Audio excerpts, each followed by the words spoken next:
우리 임마누엘 성가대 은혜로운 찬양 하나님께 영광 돌립니다. 저는 은퇴했습니다. 지금 나이가 76세인데 지금 목사님 시음한다고 그랬는데 저는 이미 오래전에 은퇴한 목사입니다. 오늘 귀한 교회에 와서 하나님 말씀을 전할 수 있다 해주신 거 감사합니다. 미국 선교사가 한국의 그 지방 교회에 와서 헌당식을 하게 되었습니다. 그 시골 지역에는 무슨 행사하면은 그 지역의 유지들이 다 모입니다. 면장이라든가 군수라든가 또 도지사라든가 지소장이라든가 학교장이라든가 하여튼 무슨 행사가 있으면은 그 지역의 모든 유지들은 다 모입니다. 그때가 크리스마스 계절 때인데 그 선교사가 제 발음이 아직도 한국 발음을 잘 못하는데 누가복음 2장, 누가복음 2장을 지금 이제 봉독합니다.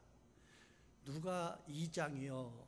누가 2장, 그러니까 저 뒤에 있던 사람이 내가 2장이 하고 나왔습니다. 그 2장은 교회를 핍박하던 사람입니다. 자기 부인 교회 나가는 것을 못 나가게 막고 하여튼 교회에 좋지 않은 감정을 가지고 교회를 비판하고 아주 교회를 정말로 나쁘게 말하는 그런 2장이었습니다만은 그 선교사는 그 2장을 칭찬해 주었습니다. 아주 훌륭하신 분입니다. 아주 좋으신 분입니다. 그 지역의 모든 높은 유지들 앞에서 그 선교사는 그렇게 못된 2장이었습니다만은 그 2장을 높여주고 2장을 칭찬해 주었어요. 칭찬을 받은 2장이 얼마나 기분 좋겠습니까? 그래서 그 2장에 회개하고 예수 믿고 그리고 교회 집사가 되고 나중에 장로가 되어서 교회를 잘 섬겼다고 하는 그런 실화가 있습니다. 저는 목회 40년 하고 은퇴했습니다마는 40년 은퇴하는 동안에 많은 고난도 있었고 많은 어려움도 있었고 몸이 아파서 병원에 입원하는 그런 때도 없지 않아 있었어요. 그럴 때마다 하나님, 저는 2장 같은 사람인데 나를 이렇게 보살펴 주심을 생각할 때 감사합니다. 그런 감사한 마음을 갖고 40년간 목회했더니 오늘에 이르게 되었던 것입니다. 오늘 하나님은 우리를 얼마나 사랑하시는지 말로도 할 수 없어요. 그래서 파란 꽃을 주시고 파란 꽃 보기 싫다고 그러니까 노란 꽃을 주시고 또 노란 꽃 좀 실증 나니까는 또 하얀 꽃을 주시고 바다를 주시고 산을 주시고 이 대자연을 이 장과 같은 저희들에게 하나님께서는 선물로 주셨던 것입니다. 자, 하나님께서 우리 인간들이 주신 선물이 많이 있습니다만은 오늘 다 말씀 못 드리고 두 가지만. 첫째는 하나님이 인간에게 주신 선물이 많은데 그 중에 대표적인 것이 두 가지가 있다고 하는데 하나는 예수 그리스도이신 것입니다. 하나님이 예수님을 이 땅에 보내신 것은 우리에게 보내신 것은 선물 중에 가장 귀한 선물인 것입니다. 요한복음 3장 16절에 보면 하나님 이 세상을 이처럼 사랑하사 독생자를 주셨다고 했습니다. 말로만 사랑하신 것이 아니라 실제로 사랑의 증표로 예수님을 오늘 우리에게 보내주시고 보내주실 뿐만 아니라 우리의 죄를 사하시기 위해서 우리가 머리로 지은 죄 때문에 머리에 가시가 쓰시고 손과 발로 지은 죄 때문에 손과 발에 못을 박히시고 가슴으로 지은 죄 때문에 가슴에 창자죽을 받으시고 예수님은 죽으시고 우리로 하여금 죄를 사해 주시고 영생의 축복을 받도록 해 주셨던 것입니다. 신학자 깔 발트는 이를 가리켜서 극진한 사랑이라고 그랬어요.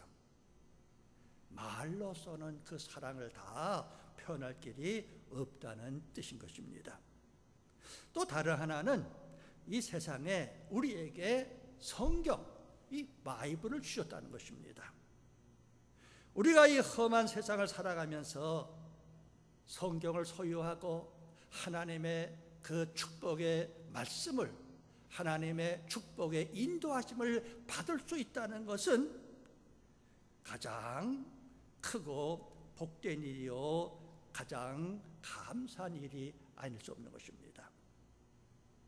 성경은 하나님의 축복의 말씀이기 때문인 것입니다. 그래서 계시록 1장 3절에서 이 예언의 말씀을 읽는 자들과 예언의 말씀을 행하는 자들이 복이 있다고 기록되어 있는 것입니다. 우리 인간이 이 하나님의 축복의 말씀을 들을 수 있다는 것, 그 말씀을 들을 때 우리는 잘못 길로 나가면 하나님께서 그 말씀을 통해서 너는 이 길로 가야 된다. 섭섭한 마음을 가질 때 하나님께서는 섭섭한 마음을 갖지 말고 기쁜 마음을 가져라. 이렇게 말씀을 통해서 하나님께서는 우리에게 역사해 주시는 것입니다. 그러므로 인간이 하나님의 말씀을 들을 수 있다는 것보다 더 행복한 일은 없는 것입니다. 아마 여러분 잘 아시겠습니다만 이 말씀은 신비한 능력을 가지고 있죠. 나는 왜 이렇게 믿음이 없는가? 그런 분들이 이 말씀을 자꾸만 읽고 이 말씀을 자꾸만 읽으면은 믿음이 생기더라고요. 또 낙심한 사람이 이 말씀을 자꾸만 들으면 용기가 생기더라고요. 슬픔에 잠긴 사람이 사람을 통해서는 위로함을 받지 못하지만은 이 하나님 말씀을 듣고 이 하나님 말씀을 읽음으로 말미암아 위로함을 받는 분들 저는 목회하면서 많이 보았던 것입니다. 미련하고 우둔한 사람이었습니다마는 그 사람이 예수 믿고 교회 나가고 이 하나님 말씀을 묵상하고 하나님 말씀을 읽음으로 말미암아 나중에는 정말 지혜로운 사람이 되어서 많은 사람 앞에 존경과 사랑과 높임을 받는 그런 분들도 저는 많이 보게 되었던 것입니다. 그래서 다윗은 내가 주의 계명을 정금보다도 더 사랑하나이다라고 시편에 고백했던 것입니다. 오늘 우리들도 다윗처럼 이 하나님 말씀을 사랑하고 사모하는 마음으로 받는다면 하나님의 축복의 말씀을 다윗처럼 기쁜 마음으로 받는다면 큰 은혜를 받고 복이 될 줄로 아는 것입니다. 그런데 왜 우리가 이 하나님의 말씀을 듣지를 못하는가? 왜 하나님 말씀을 받지를 못하는가? 물론 여러 이유가 있는 줄 압니다마는 첫째는 우리 마음이 너무 산란해요. 마음이 너무 꽉 차 있다 그 말씀인 것입니다. 좀 마음을 비워야 하나님 말씀을 받아들일 수 있고 하나님 음성을 들을 수 있는데 너무 우리 마음이 쓸데없는 것으로 필요 없는 것으로 우리 마음이 가득 차 있어요. 마음이 너무 산란하다 그 말씀인 것입니다. 또 우리는 쓸데없는 걱정, 쓸데없는 염려, 이것 때문에 우리는 하나님의 음성을 들을 수 없고 하나님의 말씀을 우리가 받아들이지 못할 때가 없잖아 많이 있다는 것입니다. 또 우리는 욕심 때문에 너무 욕심이 많아서 그래서 우리 하나님 음성을 받고 듣지 못할 때가 없잖아 있는 것입니다. 제가 고등학교 때 그 빌리그람 목사님이 이제 그 여의도 그 지역에 와서 그 대부흥을 했는데 그때 이제 통역하는 분의 그 설교를 지금도 기억하고 있어요. 고등학교를 졸업하는 그 아들이 아버지한테 나 이제 고등학교 졸업하면 대학 가면 차가 필요한데 차를 하나 사주시기 바랍니다. 아들을 사랑하는 거 그래 내가 대학 가면 차가 필요할 텐데 내가 차 하나 사주마. 졸업식 끝나고 집에 들어와 있는데 아버지가 아들에게 조그마한 선물 하나 줘요. 아들아, 내가 그동안 공부 잘했고 이제 대학 가면은 차가 필요한데 내가 이거 선물로 주마. 그 선물을 받았습니다. 선물을 받아서 오픈해 보니까는 자기는 그 박스 안에 자동차를 전에가 본 자동차를 살 수 있는 체크가 들어있을 줄 알았는데 체크가 들어있지 않고 조그만 바이블 하나가 성경 하나가 들어있는 거예요. 아들은 실망했습니다. 내가 원하는 것은 차를 사야지. 체크가 이 박스 안에 들어있어야 할 텐데 체크가 아니라 성경이 들어있는 거예요. 그래서 그 아들은 좀 화가 난 김에 그 바이블을 저 구석에 냈다 던져버렸던 것입니다. 그리고 아들은 먼 나라 다른 대학으로 가게 되었어요. 얼마 후에 아버지 세상을 떠났다고 하는 그런 급보를 받고 장례를 마치고 방에 들어 앉아 있습니다. 이렇게 보니까는 자기가 전에 냈다 던졌던 그 성경책 저 구석에 있는 거예요. 그래서 가서 그 집보다가 성경을 펼쳐보니까는 그 성경 갈피에 자기가 원하는 차를 살 수 있었던 금액의 체크가 그 성경 갈피 안에 들어있었던 것입니다. 아버지는 아들에게 차를 사주면서도 아들아, 차도 귀하지만은 이 성경 말씀을 더 귀하게 여겨라. 차도 중요하고 차도 귀하지만은 하나님의 말씀을 더 귀하게 여기라는 그런 뜻으로 아버지는 그 바이블 책 속에 체크를 넣어서 주었던 것입니다. 그러나 그 아들은 그 바이블을 던져버렸던 것입니다. 자, 결국은 하나님 말씀을 던져버렸더니 차도 던져버리는, 그리고 오랫동안 차도 타지 못하고 나중에 차를 타는 그런 경우를 당하게 되었던 것입니다. 하나님의 사랑은 우리가 원하는 모든 것을 다 주시기를 원합니다. 그러나 하나님은 말씀과 더불어 우리에게 주실 때가 많이 있어요. 우리가 바라는 것, 우리가 원하는 것, 우리의 소원을 하나님은 들어주시기를 원하십니다. 그런데 하나님은 말씀을 통해서 우리에게 주실 때가 없잖아 많이 있다고 말씀하십니다. 그 말씀 속에 차도 있고, 그 말씀 속에 복된 삶도 있고, 그 말씀 속에 가정의 행복도 있고, 그 말씀 속에 부귀도 있는 것입니다. 말씀을 버리면 이 모든 것을 다 버리는 결과가 되고 마는 것입니다. 우리 현대인들은 옛날에 비하면 환경이 얼마나 좋아졌습니까? 옛날에 비하면 얼마나 살기 편해졌느냐 그 말씀이에요. 옛날에 비하면 얼마나 풍부합니까? 옛날에 비하면 편해지고 살기 좋고 풍부해지고 모든 것이 다 좋아졌어요. 그런데 옛날에 비하면 고민은 더 많아요. 옛날에 비하면 왠지 모르게 더 초조해집니다. 초조해져요. 조급해진다 그 말씀인 것입니다. 지식은 많았어요. 고등학교, 대학교, 대학원, 박사 지식은 많아졌는데 오히려 판단력은 줄어들었다 그 말씀인 것입니다. 돈은 많이 가졌지만은 좋은 집에 살지만은 은행의 저금통에 돈은 많이 쌓여 있습니다만은 왜 그런지 만족이 없다 그 말씀인 것입니다. 왜 그렇습니까? 왜 그래요? 오늘 현대인들은 그분을 잃어버렸습니다. 오늘 현대인들은 그분을 생각하지 않아요. 오늘 현대인들은 그분을 바라보지 않는다 그 말씀인 것입니다. 그분의 말씀을 생각하지 않고 그분을 따르려 하지를 않는다 그 말씀인 것입니다. 그분과 같이 가지 않아도 다른 것만 있으면 다 된다고 생각해요.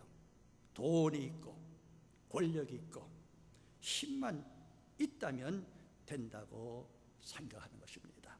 그래서 살기 좋고 편하고 편리하고 이런 시대 속에 살지만은 걱정은 더 많이 하고 더 초조해지고 만족이 없고, 왜? 그분을 잃어버렸어요. 그분을 생각하지 않습니다. 말씀을 사모하지 않아요. 주님을 바라보지 않는다, 그 말씀인 것입니다. 그러나 그런 것들은 아무리 많이 있어도 참된 평안을 누릴 수가 없는 것입니다. 그러나 주님과 함께하는 삶을 살게 될 때, 말씀과 더불어 살게 될 때, 말씀을 사모할 때, 그 말씀과 순종하며 살게 될 때, 우리는 어디에 있을지라도 감사의 삶을 살 수가 있어요. 어디에 있을지라도 우리는 찬송하는 삶을 살 수 있는 것입니다. 어디에 있을지라도 행복된 삶을 우리는 살게 되는 것입니다. 찬송가 438장, 높은 산이 거친 들이 초막이나 궁궐이나 내 주 예수 모신 것이 그 어디나 하늘나라.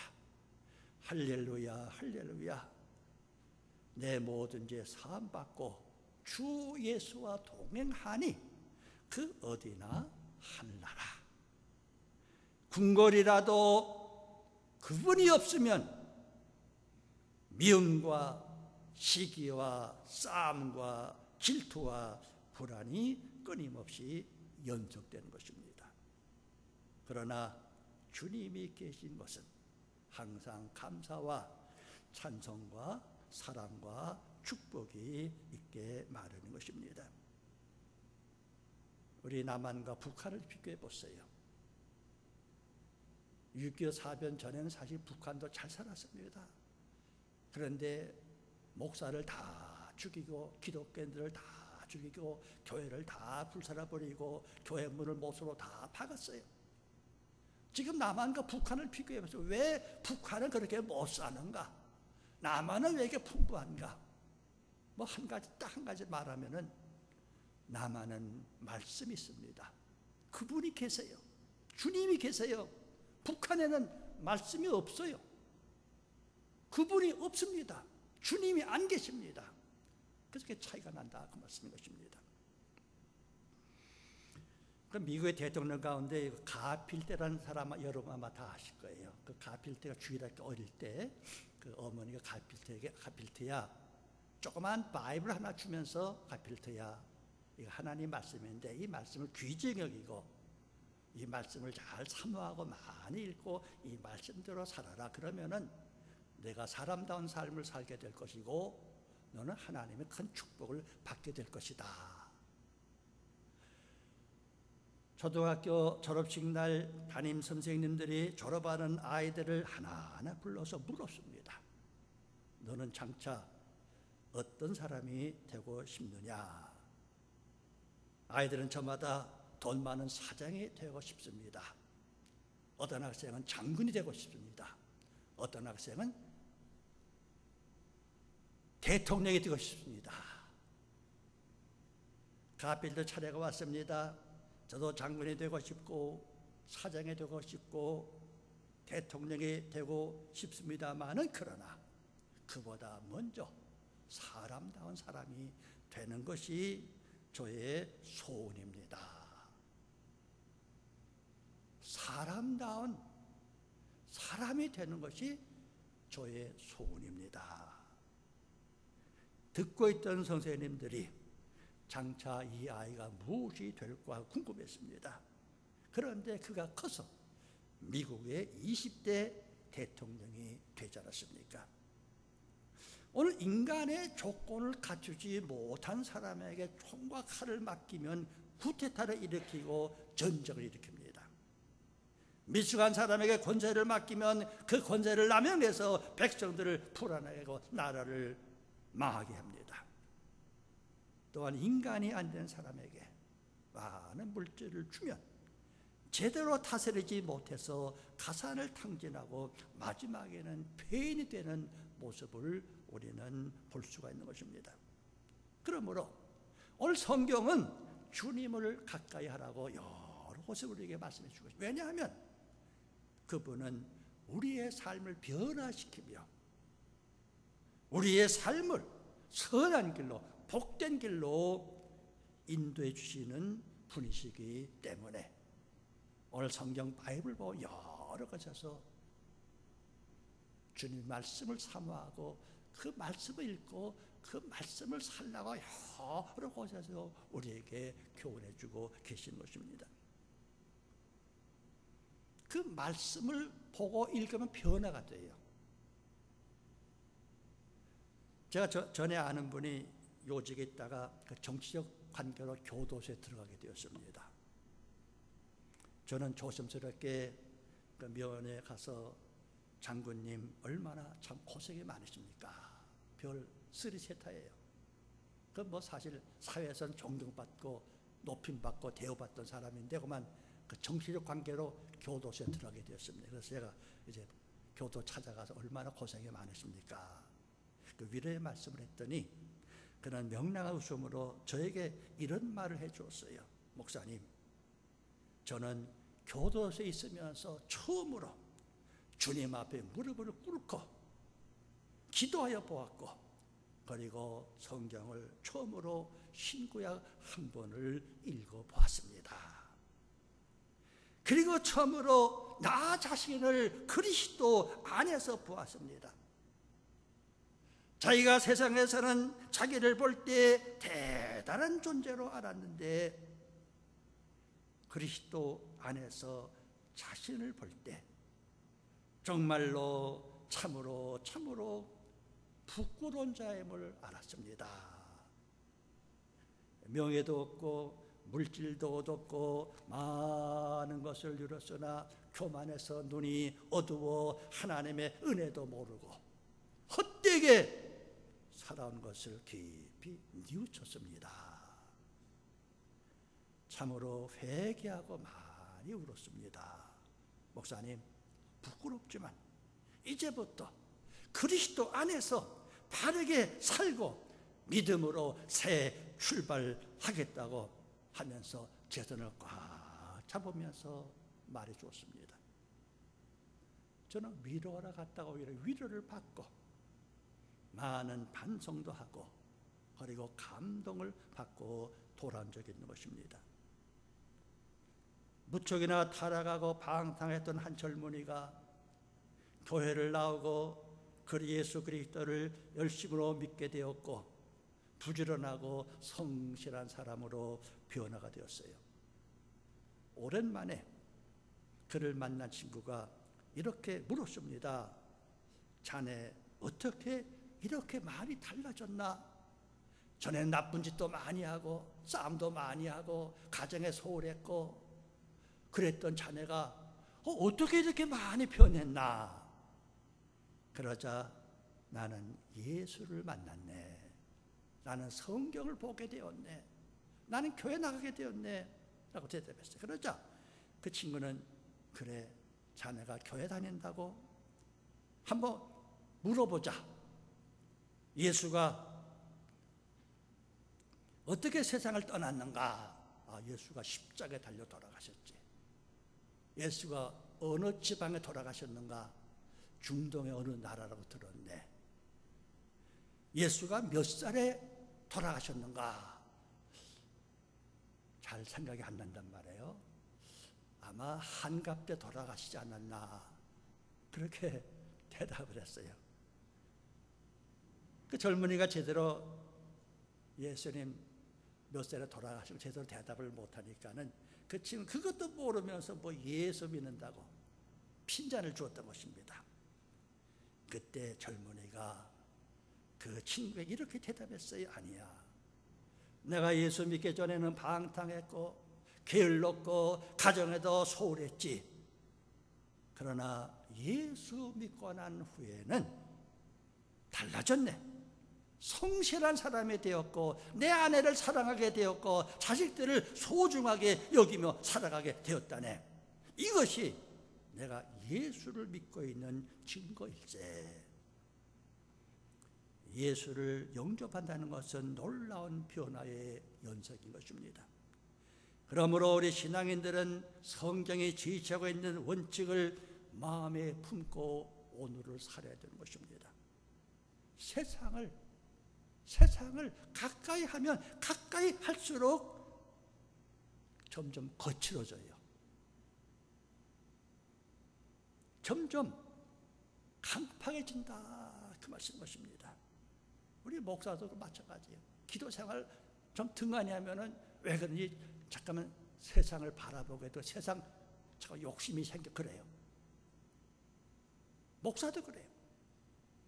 우리가 세상을 잠깐만 가까이 하면은 마음이 거칠어진다 그 말, 마음이 강팍해진다 그 말씀이에요.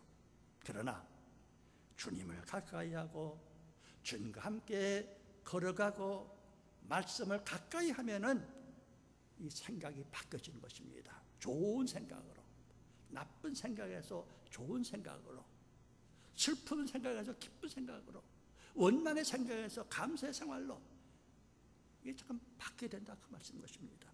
이건 뭐 목사도 마찬가지예요. 여러분도 마찬가지, 목사도 마찬가지입니다.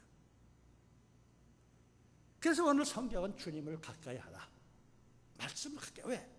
주님 가까이 하지 않고 말씀을 가까이 하지 않으면은 세상을 잠깐만 가까이 하기 때문에 마음이 강팍해지고 마음이 거칠어지기 때문에 오늘 성경은 우리에게 주님을 가까이 하라, 말씀을 가까이 하라고 우리에게 교훈해주고 계시는 것입니다. 오늘 우리가 말씀을 가까이 하면 생각이 바뀌게 되고, 생각이 바뀌면 행동이 바뀌게 되고, 행동이 바뀌면 운명이 바뀌게 되어 있는 것입니다. 그래서 복음이 들어가는 곳에는 언제나 바뀜이 있고, 언제나 변화가 있고, 언제나 새로운 삶이 형성되는 것입니다. 사랑하는 성도 여러분, 우리 그리스도인들은 각자의 주어진 환경과 위치에서 이와 같은 다른 사람들로부터 예수 믿고 변했다는 말을 좀 들어야 되지 않겠는가? 아직도 내 주위의 사람들이 내가 예수 믿고 변한 사실을 인식하지 못한다면 그 사람은 신앙생활을 잘못하고 있는 것이 아닌가 생각하는 것입니다. 우리가 삶의 현장에서 사람들로부터 너 어쩜 그렇게 변했니? 하여튼 너는 예수 믿고 너무너무 많이 변했어.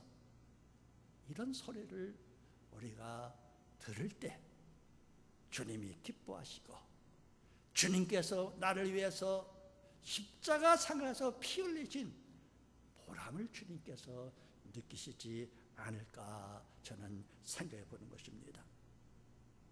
또 내가 변한 것처럼 내 가족도, 내 친구도 변화시켜야 되는 것입니다. 그것이 우리 주님이 원하시는 하나님의 뜻에 따라 사는 참된 신앙의 삶이라고 저는 생각하는 것입니다. 한국에서 신앙생활을 잘하시던 성도들이 이민 와서 신앙생활을 잘못하시는 분들을 좀 보게 돼요. 물론 언어의 장벽이나 문화의 차이, 그리고 사업이 안정되지 못해서 그런 줄 압니다. 그러나 어렵더라도 말씀 안에서 주님을 바라보면서 주님을 가까이 하시고 의지하시기 바랍니다. 그러면 반드시 주님께서 위로해 주시고 주님께서 함께 해 주셔서 기쁨의 날, 축복의 날, 행복의 날이 반드시 올 줄로 믿는 것입니다. 우리가 해결할 수 없는 문제를 만났을 때 그 문제와 씨름하지 말고 하나님의 말씀과 한번 씨름해 보시기를 바랍니다. 예수님을 만나기 위하여 애써 보라는 말씀인 것입니다. 그것이 삶의 문제를 해결하는 비결인 것입니다. 예수님을 만남으로 자신의 절망적인 문제가 해결된 베드로와 같이, 삭개오와 같이 오늘 여러분들도 모든 삶의 문제를 주님을 만남으로 주님 안에서, 말씀 안에서 해결해 받으시길 바라기를 바라는 것입니다. 사랑하는 성도 여러분, 누구나 귀한 선물은 잘 간직하지요. 우리도 하나님 우리에게 주신 귀한 선물, 예수님과 이 성경을 잘 우리 간직해서 우리는 말씀 중심으로, 믿음 중심으로, 주님 중심으로 살아서 우리 모두가 믿음의 부유한 자가 되어 자신과 이웃에게 그리고 교회에 덕을 끼치는 복된 삶을 사시는 여러분들이 되시기를 주의 이름으로 축원합니다. 감사하신 아버지 하나님, 우리에게 귀한 선물 주심을 생각할 때 감사합니다. 주님과 이 성경이 얼마나 귀한 것인지도 우리는 깨닫지 못하고 살 때도 얼마나 많은지 모릅니다. 오늘 우리에게 주신 말씀, 이 성경, 주님 정말로 하나님 우리 사랑하신 귀한 선물인 것을 잘 생각하고 이 선물을 잘 간직하고 이 말씀 안에 거함으로 하나님을 기쁘게 드리고 하나님의 사랑과 축복을 받는 우리 모두가 되게 하여 주시옵소서. 감사하며 예수님의 이름으로 기도드리옵나이다. 아멘.